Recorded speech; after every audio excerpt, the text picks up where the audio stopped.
Estamos então prontos para conversar sobre a indústria cultural.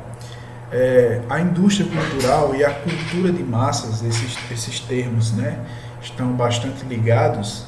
Eles vão ser desenvolvidos a partir do aprofundamento do capitalismo liberal, certo?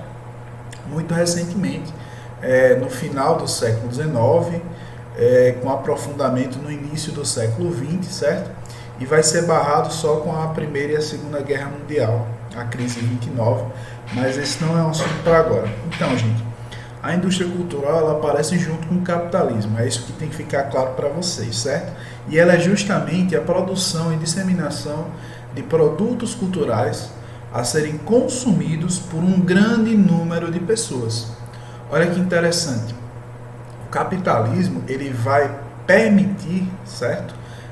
O advento da Revolução Industrial, que é o desenvolvimento técnico, né, na sua última instância, que é a mecanização total ou quase total da produção. Isso vai permitir, com relação à produção, a produção em massa, certo? Em grande quantidade, certo? Ininterrupta. Quando a gente usa a força humana, a força animal, a gente tem um problema aí que é a finitude, certo, dessa energia. Mas quando você alimenta uma máquina imparavelmente, certo, constantemente, a produção ela não vai parar enquanto você não deixar de alimentar a máquina. Então vejam, a Revolução Industrial, de maneira simples, ela vai permitir essa produção ininterrupta em grande quantidade. Ao mesmo tempo, vai acontecer com relação à cultura um processo interessante, né? Relativamente parecido. Por quê? Porque da mesma forma que a gente tem produtos para serem consumidos no ramo dos alimentos, por exemplo, dos enlatados, que vai estar mais ligado à segunda Revolução Industrial. A primeira Revolução Industrial, ela está mais relacionada com os produtos têxteis. Mas veja, ao mesmo tempo que a gente pode ter uma comida enlatada, certo? Produzida em grande quantidade, sendo distribuída aí, chegando para várias pessoas, a gente vai passar a ver esse processo também com os bens culturais, certo? Então a indústria cultural, ela coloca a produção de arte na mesma linha de produção dos demais produtos. E olha que interessante, a cultura, a partir do início do aprofundamento do capitalismo, ela vai passar então a ser também um produto, certo? Produzido em grande quantidade e vendido, certo? Para ser consumido em grande quantidade. E como exemplo dessa indústria cultural, nós temos jornais, revistas, programas de televisão, livros, músicas, filmes, né? Todos esses meios de comunicação em massa. E olha que interessante. A gente percebe então que assim como uma roupa, certo? De uma marca que é produzida em grande quantidade, a gente vai ter então, por exemplo, programas de televisão e vão ser consumidos por grandes quantidades de pessoas. É mais ou menos nessa linha aí, da mesma forma, filmes e músicas. Essa seria a indústria cultural, certo? Esse seria o significado da indústria cultural, a produção de cultura em grande quantidade, certo? Então, qual seria o conceito de cultura de massas? Seria justamente a produção que vem da indústria cultural, né? Um produto a ser consumido pelas massas, mas um produto cultural. Ou seja, aquilo que as massas, né, as grandes quantidades de pessoas consomem, seriam a cultura de massa, certo? Produto da indústria cultural. E como é que a indústria cultural se formou, certo? Foi justamente o que a gente acabou de conversar, a partir do avanço do capitalismo liberal. Com o capitalismo liberal, né, e tem a diferença entre capitalismo liberal e capitalismo de Estado, mas não é o assunto para essa aula de hoje. Com o aprofundamento do capitalismo liberal, a gente vai ter uma produção, uma economia voltada à venda, ao comércio, que é totalmente diferente de uma produção voltada ao consumo. Veja, quando você tem uma economia de mercado, você produz para vender. Numa economia de mercado, se você não tiver dinheiro, você não consome. Porque a produção é para ser vendida e não para ser consumida. Você então tem que ir ao mercado para só então depois consumir. No capitalismo liberal a gente tem então economia de mercado, toda a produção, seja arroz, seja roupa, seja lá o que for, é voltada ao mercado, é feita para ser vendida. Interessante isso, né? E ao mesmo tempo a sociedade vai responder a essa nova característica consumindo vários produtos em grande quantidade. A gente vai ter então, né, na Revolução Industrial, a partir da Revolução Industrial, a possibilidade de produção de muitos produtos, certo? Em grande quantidade. Então a sociedade ela vai ter a possibilidade de consumir essa grande variedade de produtos em grande quantidade, certo? Dos mais variados setores. Como é que eu chamo essa condição da sociedade, né? Essa organização de sociedade? Eu chamo de sociedade de consumo, certo? A sociedade, então, ela se organiza de uma forma, certo? Para consumir essa variedade de produtos em grande quantidade.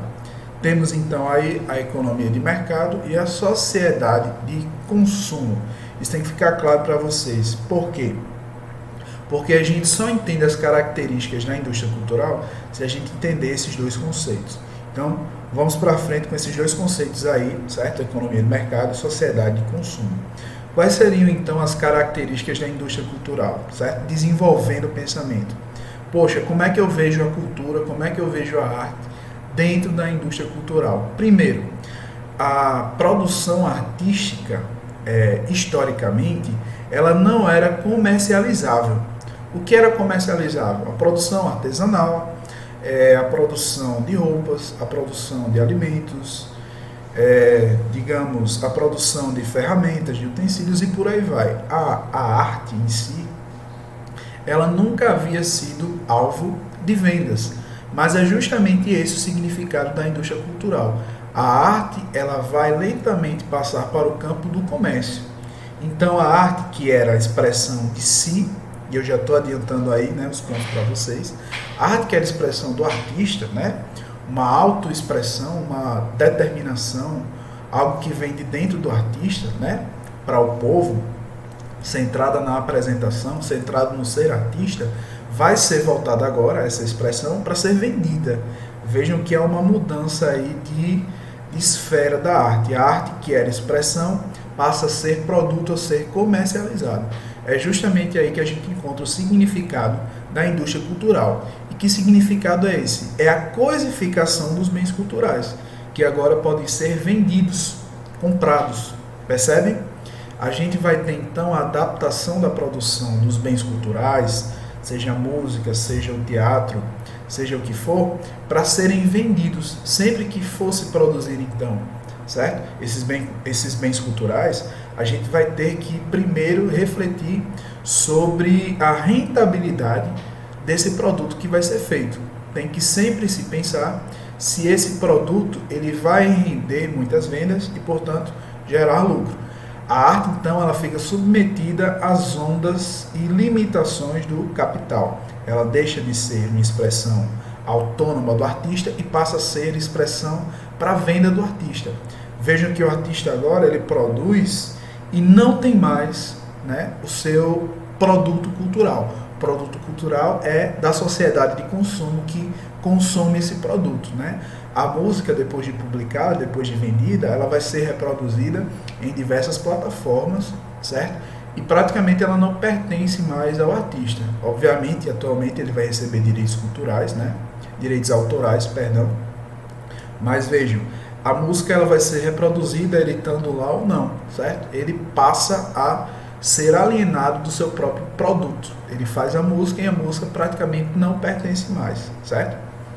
O que mais então que caracteriza a indústria cultural? A gente já viu que primeiro, a coisificação da arte, segundo, a alienação do artista, ele não tem mais a posse sobre a sua própria arte, e depois, essa arte ela vai ser, né, quase sempre, é bom frisar, né, que a indústria cultural ela não abarca todas as expressões culturais, mas a maioria, beleza? Então, gente, a terceira característica é a universalização do consumo. O que significa isso? Se a Revolução Industrial ela traz para a gente a produção em grande quantidade, certo? Trazendo, né, dentro dessa produção o corte de gastos, né? A gente vai ter a universalização da produção, principalmente através da padronização. Se você compra uma matéria-prima em grande quantidade, você compra ao menor preço. Então, a gente produz, a partir dessa matéria-prima, um mesmo produto, um produto padronizado para cortar gastos. Então, a Revolução Industrial, nesse primeiro momento, né, e levando junto à cultura, ela vai trazer, então, uma padronização dos bens. Se a gente pensar na primeira Revolução Industrial, a gente vai ter uma máquina produzindo a mesma camisa, com o mesmo material, certo? Em série, a gente vai ter aquela mesma camisa repetida, sendo usada por um monte de gente. E é justamente nesse sentido que a indústria cultural vai produzir a arte, né? A arte, então, ela vai ter que ser vendida para várias pessoas, né? Padronizada. E interessante que muitos analistas da indústria cultural, eles afirmam que ela vai trazer, né, a simplificação da arte. Porque uma arte que é mais complexa, que precisa de mais tempo para ser experimentada, sentida, uma peça, digamos, que você precisa analisar, né, viver a peça, estudar, parar para pensar, isso não interessa muito à indústria cultural, porque a indústria cultural ela quer que seja consumida a arte. Então a arte ela tem que ser simples, ela não pode ser complexa, ela não pode ser difícil de entender. A indústria cultural, então, para esses analistas, ela vai produzir uma simplificação, uma padronização. Ela vai deixar a arte, digamos assim, vulgar, né? Muito simples de entender, para ser consumida logo. Isso na música, no cinema e por aí vai.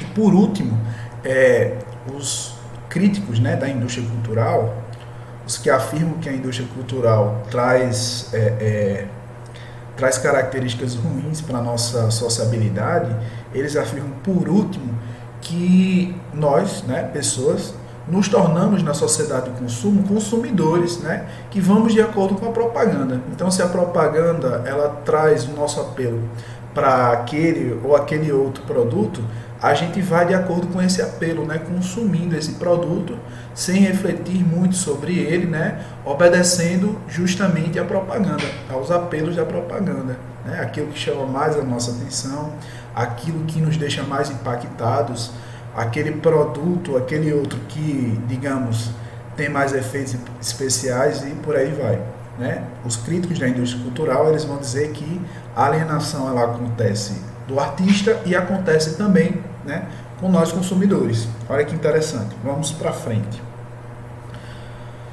Quem foi que pensou então a indústria cultural? Quem foi que se deu conta, poxa, tem alguma coisa acontecendo de diferente agora na sociedade capitalista, né? A cultura, assim como, né, a produção em geral, ela entrou nos liames da produção capitalista. Ora, as pessoas que perceberam isso, as pessoas que cunharam o termo, escreveram o termo indústria cultural, foram dois alemães, certo?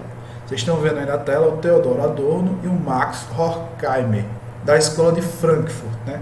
Vai ficar muito famosa depois dessa produção deles dois e mais alguns pensadores da época, né? O Theodor Adorno e o Max Horkheimer, eles foram exilados, né, nos Estados Unidos, eles se autoexilaram depois que o Hitler chegou ao poder na Alemanha, né? E eles ficaram abismados com o que estava acontecendo nos Estados Unidos com relação à cultura. Eles perceberam que o consumo de cultura lá era diferente do consumo de cultura na Europa.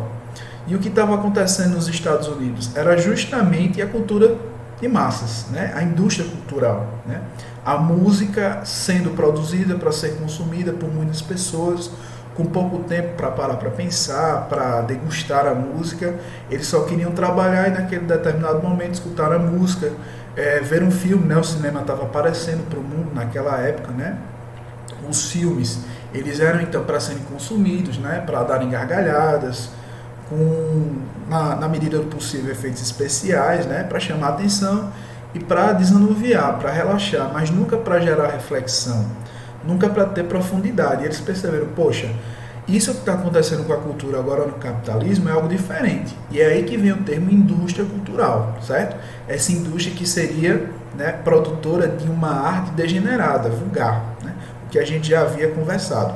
Então lembrar que o termo indústria cultural foi pensado pelo Theodor Adorno e o Max Horkheimer, certo?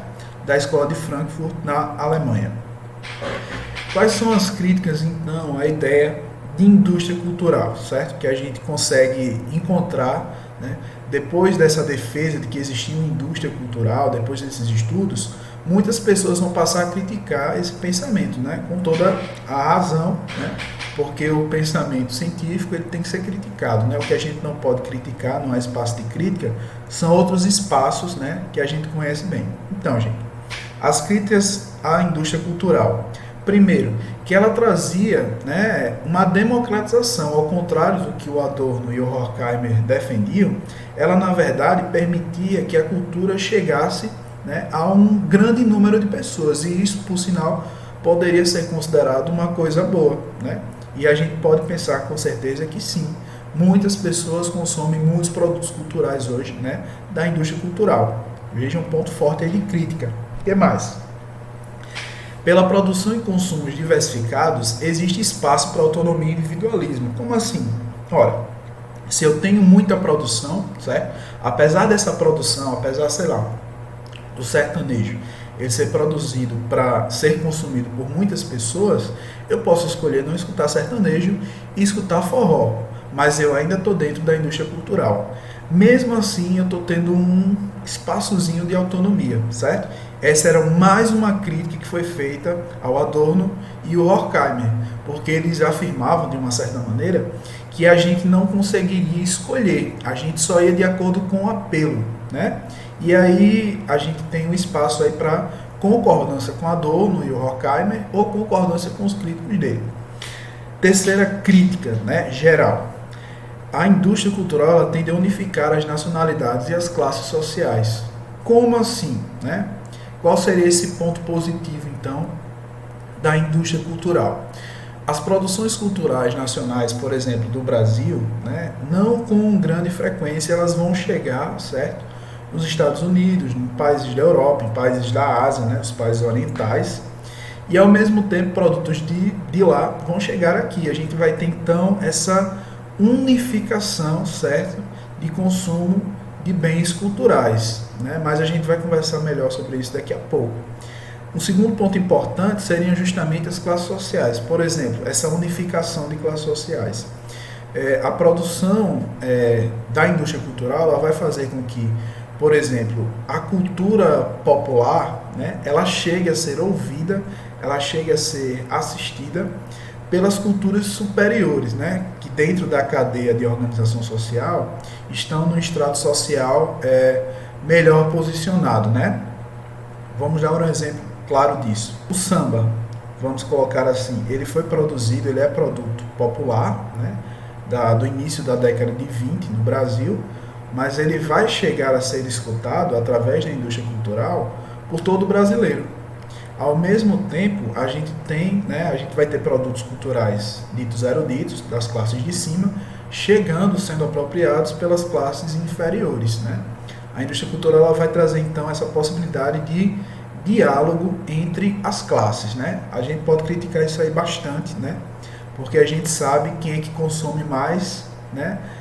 A produção de quem. Mas, enfim, a gente percebe, então, que é uma crítica relativamente pertinente à indústria cultural, né? E eu trouxe aí justamente um exemplo, né, que existe essa troca entre cultura superior e cultura inferior, né? O samba, que era produto popular e chegou a gênero musical nacional, né, dentro da indústria cultural, e o Romeu e Julieta, por exemplo, que era uma obra de domínio da aristocracia inglesa, da era vitoriana, muito recentemente. O Shakespeare, ele está antes, né?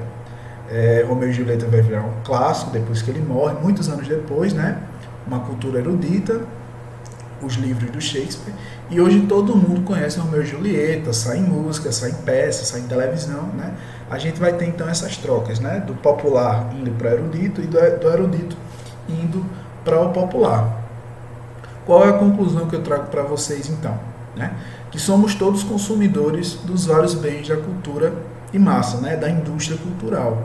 E abrir mão desses bens não é possível, né? A gente não vai se isolar em nenhum lugar e dizer, não, eu acho que a indústria cultural ela me faz consumir coisas a partir da propaganda e eu não estou nem pensando sobre o que eu estou consumindo, né? A gente não tem como se isolar, a gente está a par dessa estrutura social. Mas, ao mesmo tempo, né, não adianta a gente fechar os olhos e consumir tudo ao mesmo tempo. O que a gente tem que pensar é que esses bens culturais, eles podem existir de uma forma diferente, né, sem estarem voltados principalmente ao lucro dos seus produtores, ou de grandes produtoras, ou de grandes empresas, né? A gente pode pensar esses bens culturais, como os filmes, a música, voltados principalmente para a degustação, para a experimentação, e não para o consumo, né? Que tira de nós a nossa autonomia, que tira de nós, né, a nossa possibilidade de vivenciar a arte a partir do que ela é, né? E não como uma coisa, beleza? Para encerrar esse papo, eu trouxe para vocês uma questão, certo? Eu vou tentar fazer isso sempre que possível, de acordo com a abordagem dos nossos temas, certo? A gente vai respondendo questão. Vamos lá. Questão da Universidade Estadual de Maringá, lá no Paraná. A respeito do desenvolvimento da indústria cultural no Brasil, assinala a alternativa correta. Poxa, tá falando sobre a indústria cultural no Brasil, né? Já pode dar uma facilitada para a gente. Primeiro, né? Diferentemente do que ocorreu com o cinema e com a televisão, a música popular brasileira não se integrou à produção da indústria cultural. Poxa, será que a música aqui no Brasil ela não foi apropriada pela indústria cultural? Gente, não dá para pensar isso, né? Ora, a indústria cultural ela vai também tocar a música, assim como o cinema e a televisão. A música no Brasil, assim como o cinema e a televisão, eles são feitos hoje para serem consumidos por um grande número de pessoas, né?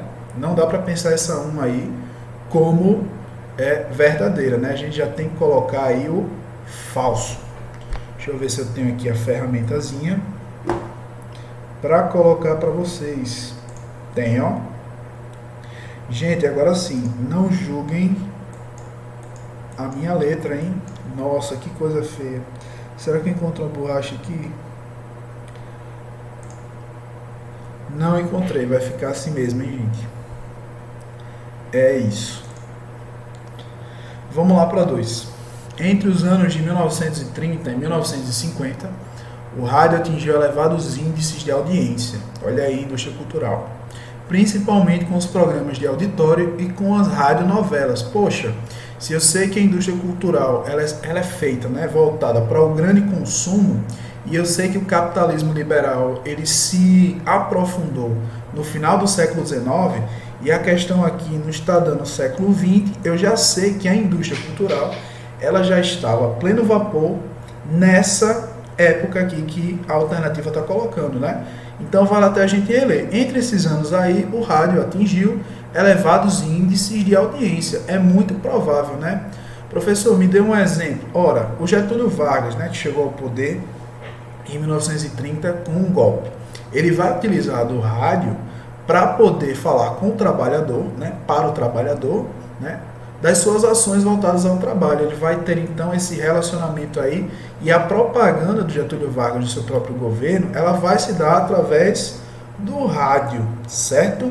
Um meio de comunicação de massa. Muitas pessoas podem escutar o rádio. Então o rádio com certeza é um meio de comunicação de massa. Com certeza, certo, ligado à indústria cultural. Beleza? Então tudo leva a crer então que a alternativa 02 ela é verdadeira, né? A gente vai ter então programas de auditório, audição, olha só, e com radionovelas. Gente, isso aqui é verdadeiro, beleza? Alternativa 4. A partir de 1964, olha o golpe militar aí. Com a instauração do regime militar brasileiro, foram realizados investimentos em infraestrutura que viabilizaram a ampliação da abrangência da televisão. Gente, televisão é um meio de comunicação em massa, também ligado à indústria cultural, né? Muita gente assiste televisão, muita gente assiste a novela pela televisão, muita gente assiste filme pela televisão, muita gente vê propaganda e consome produtos através da televisão. E olha que interessante, a questão traz um dado muito importante para a gente. O regime militar brasileiro, ele vai trazer, né, uma infraestrutura a partir de investimentos que viabilizaram a ampliação da abrangência da televisão. Ora, um regime ditatorial como o militar de 64, ele, na questão da propaganda, também se aproxima, certo, do regime ditatorial que vai se instalar em 37 com Vargas, né? O Vargas começa em 1930, mas só em 37 que vem a ditadura de Vargas com o Estado Novo. É interessante pensar que vai haver essa propaganda através dos meios de comunicação cultural, desses meios de comunicação em massa? Com certeza. Então é muito provável que a 4 esteja correta, né? É muito fácil e coerente pensar que a ditadura ela investiu no meio de comunicação em massa, como a televisão, para fazer propaganda, certo, do seu próprio governo, né? Do futebol, do milagre econômico. Então a gente tem a 4 também como verdadeira. Alternativa 8. Por meio de regulamentações políticas e culturais normativas e uma forte censura, o regime militar brasileiro detinha grande poder de controle sobre a programação na televisão. Olha que interessante, gente. A gente já sabe que houve censura no regime militar do Brasil, né? Qual seria então o papel dos meios de comunicação de massa? Propaganda, né? Então a gente tem regulamentação, né? Não se pode falar tudo, a gente tem regras e políticas culturais normativas e uma forte censura. É muito pertinente e coerente pensar isso a respeito da ditadura militar brasileira, né? Utilizando os meios de comunicação para fazer propaganda e controlar, né, até certo ponto, a informação. Então, a alternativa 8 aí, verdadeira também. 16. O conceito de indústria cultural é muito recente. Eita, já está errado, né, gente? Foi desenvolvido pela nova escola sociológica francesa. Tudo errado, né? Foi a escola de Frankfurt. A gente encerra a indústria cultural e vai conversar agora sobre globalização, certo?